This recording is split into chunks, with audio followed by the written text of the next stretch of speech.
Welcome to our channel. Today we how to disable ChatPDF AI export buttons, detailed guide step by step clearly. To disable the ChatPDF AI export buttons, start by opening your web browser. Navigate to the ChatPDF website. Log in to your account using your credentials. Once logged in, locate the Settings or Preferences option in your account dashboard.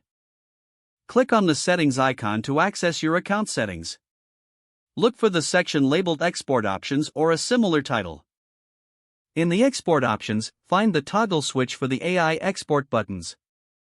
Click the toggle switch to disable the AI export buttons. A confirmation message may appear, asking if you're sure about this change. If prompted, confirm your decision to disable the buttons. After confirming, exit the Settings menu. Return to the main interface of ChatPDF. Check to ensure the AI export buttons are no longer visible. If you encounter any issues, consider clearing your browser cache. Revisit the settings to ensure the changes were saved correctly. You have now successfully disabled the ChatPDF AI export buttons.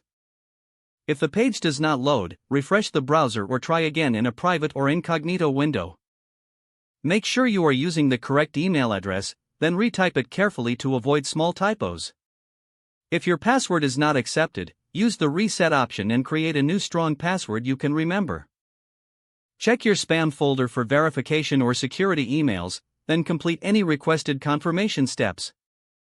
Enable two-factor authentication if available to improve account security and reduce unauthorized access risk.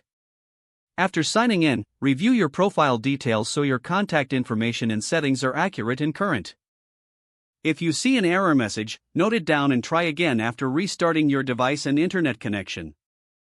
Log out when you finish, especially on shared devices, to keep your account and payment information secure. If the page does not load, refresh the browser or try again in a private or incognito window. Make sure you are using the correct email address, then retype it carefully to avoid small typos.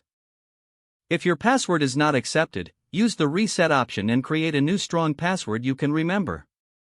Check your spam folder for verification or security emails, then complete any requested confirmation steps. Don't forget to like this video and subscribe to our channel for more step-by-step tech guides.